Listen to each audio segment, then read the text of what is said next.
Hey everybody, Parks Owser here with Invin Global. We are doing remote interviews now thanks to COVID-19.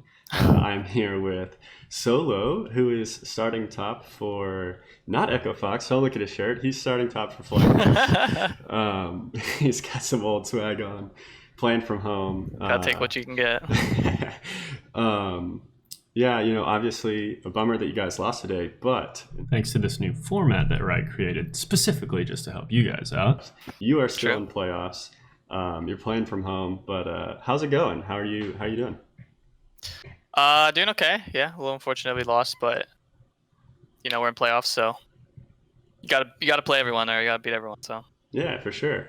So we've got a lot to catch up on here. Just starting off, I guess, just with your time on FlyQuest, you hmm joined the team, I guess, about a month ago now.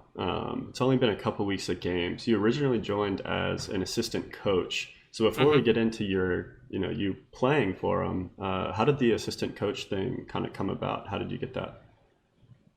well, I obviously wasn't on or able to join like a academy or an LCS team previously, and I had been looking for work the whole entire kind of like post Echo Fox into LCS, that whole split, and they talked to me about like week 7, right? I think of LCS, and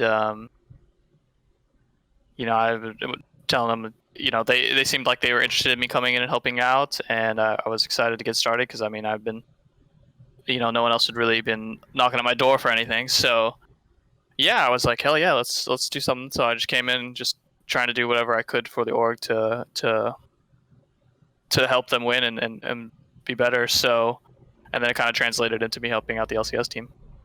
Yeah. What was that transition kind of smooth? And were you surprised when they're like, "Hey, you've been here a couple weeks. We just want to try this out." Like, what happened with that? Um, yeah, I mean, I didn't really have super high expectations to be playing on LCS just because they were doing pretty well at that point. I think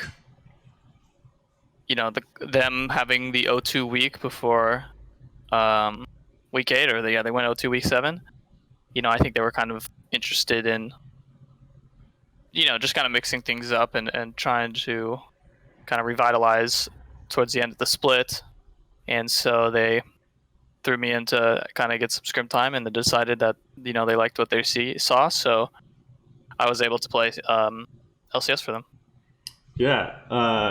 Speaking of that, I mean, were you just hard grinding solo queue as well as looking for jobs? How did you stay in top shape? Because normally, I Yeah, mean, pros talk about like they get so much better when they're in the team environment because they're actually having real competition. They're not just having troll enters in solo queue with the crazy ping and stuff. So how are you able to maintain that? yeah. I mean, a lot of it was just playing solo queue while I waited. So that was part of the difficulty of starting to play for FlyQuest was I'm coming in so late in the game. I'm starting to scrim like week 8 of LCS. Everyone else is Oh in no. like much better practice than I have. So that was a difficulty, and still something that takes some time. I mean, um, yeah. I mean, I think I've done a pretty good job of overcoming that. But yeah, I mean, it was kind of a disadvantage coming in so late. But I'm just glad to have been able to like come in at all. So I'll take what I can get. Yeah, for sure. That's a nice mentality there. Yeah. Oh man, I had a question and I just got distracted. I was just looking around your room, Oh looking yeah, I at got a lot the of the art and stuff. Got a some nice stuff. Van Gogh in the background. Um, oh yeah, I mean, that was it. I imagine it's also a little bit more difficult to kind of gain synergy when you're playing from home. How has that kind of affected your synergy with the team? Yeah. Yeah, that kind of sucked because I mean I was already kind of cooped up in a way for like since Echo Fox, right, for the last like Yeah. what, like 5 or 6 months or something. Um, I was already kind of at home playing, so it was kind of refreshing to be able to go to like an office and be around like a bunch of other, LCS Academy guys, kind of have that environment. Because I mean, I think that's what a lot of people love too about being a pro is being around other people who are just so similar to you and they all kind of like want the same goal. So it was nice. It was like, oh my gosh, I missed being in a team environment and like hanging out with your teammates and your friends and playing League and just enjoying it. And then like a week or One two week later, later, yeah. they're like, okay, we gotta shut down the office because of COVID. Oh So it man. was really that was kind of sad that I had just gotten into being able to do the stuff I love again, and then kind of got sent back to just being a homebody. So yeah, I mean that's been tough. I know a lot of people are having trouble with it just because you miss being able to interact a little bit easier, but everyone's still playing with the same disadvantage. So Yeah. you gotta move forward with that. Yeah, this time instead of a new patch, Riot is just Yeah, making you play from home. It's always true, something. true. um, so moving forward into the playoffs, Hmm. does FlyQuest already have a specific plan for what they're doing with you and Viper? Are you splitting scrims? Are they just saying, you know what, we need to pick someone and go with it? Do you know what's going on? Are you allowed to talk about that? I honestly don't know exactly what their plan is going to be from moving forward this week. Um, I just kind of go with whatever the coaching staff has decided that we're going to do. So I guess we'll leave it up to them. But we may split. And I think either way, we're just going to try and whoever is going to be playing or not, we'll just try their best to like help out the team as a whole. Yeah, for sure. Did you get much experience actually as an assistant coach? Do you feel like you were like, oh yeah, I coached? Like, did you coach long enough that you can like consider that on your resume? I'm not sure. I mean, I think like a lot of players, you do spend time behind the scenes with the coaching staff, either when you're like subbed out or even just watching, academy or something. You kind of get some experience, not necessarily coaching, because coaching, you have to do some authoritative stuff and actually like kind of decide what the team's going to do. But you get an idea of like, how the game is from that kind of outside perspective, and um, you kind of have to play around limitations of certain players and play around their strengths. So it's definitely a good experience to kind of be in the back room for that period of time. But I wouldn't necessarily say that was like a resume of like resume builder of being a coach. So Yeah, you and Pobelter are gonna have some coach question mark yeah, yeah, in your yeah. I guess Paul experience. Welter probably feels the same way. Yeah. Um, so what are your plans moving forward then? I guess I haven't looked. I probably should have looked at the contract database. Did Hmm. they? I know like. So I'm signed with FlyQuest Mhm. till the end of next year. So I guess it'll be 21. Okay.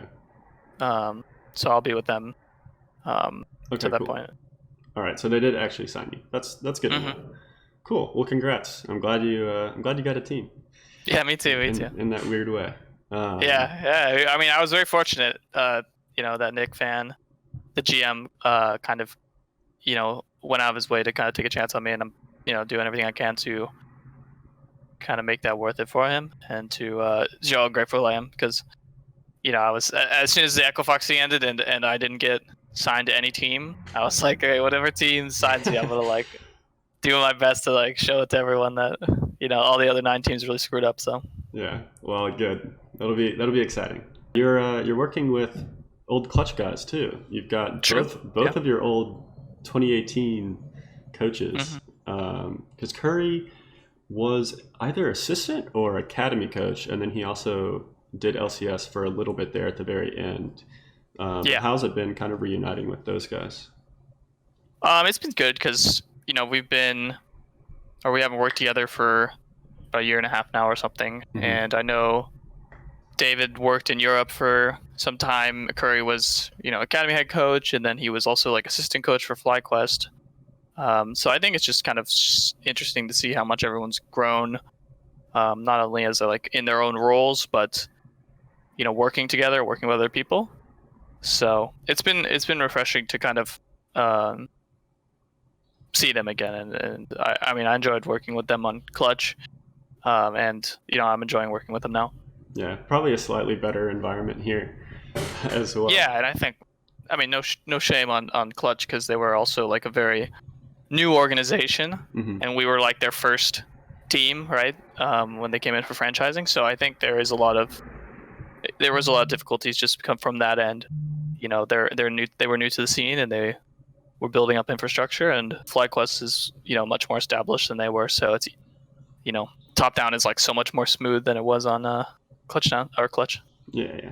And yeah, especially this year, they've made some really positive changes, I think. Mm-hmm.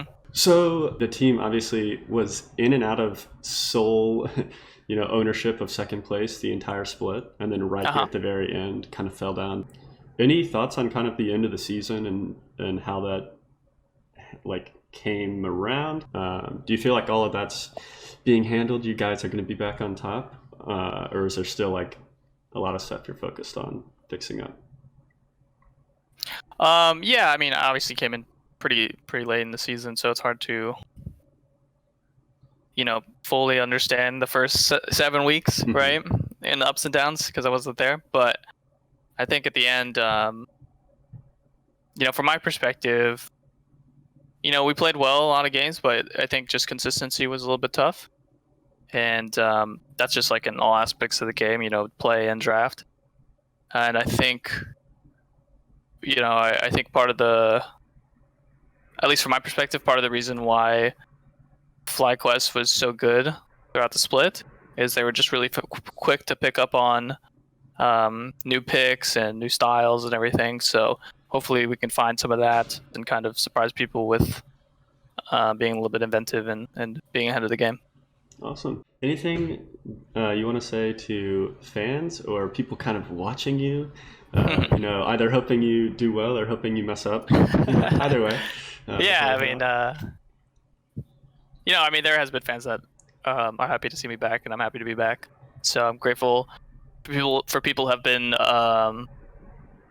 supportive of me. So I think those people who've kind of always been vocal about wanting me to come back or play again.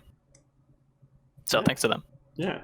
Actually, okay, wait. I told you there would be one question like 2 questions ago. Sure. Really quick, there were actually a ton of people on Twitter that I noticed were like, oh my God, like this guy just had a bad game. Solo sitting in solo queue, like, you should sign him. Oh my God, this guy had a bad game. Yeah. I think top has always been really stacked in NA, and this year we had, especially like early season and into the mid season, we had a lot of question marks in the top lane. Like even Impact, who has been solid, pretty much his entire career has struggled a lot this year. And your name kept popping up on Twitter. Did you see that? Were you just like, yes, like someone signed me? Yes. Yeah, I mean, I knew that was kind of a popular thing to say. I mean, I get it. I mean, I think that's fair. I mean, if considering like how I played on Echo Fox last split, I mean, I think not being on a team this split was definitely. I mean, I don't know what the best word to use is, but confusing. It's definitely surprising and shocking, including to me.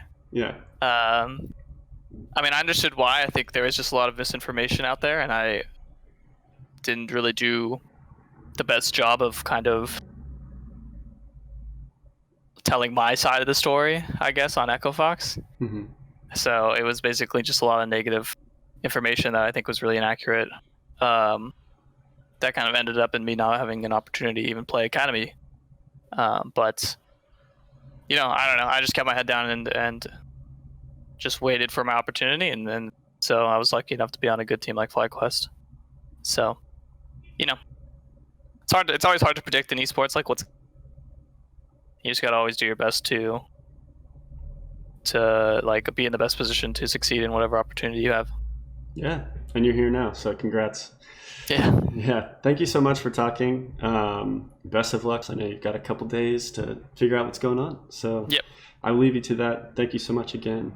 And yeah, thanks for talking to me. Yeah, to all the fans out there, thank you for watching. For more Inman Global content, please like and subscribe below, and we'll catch you next time.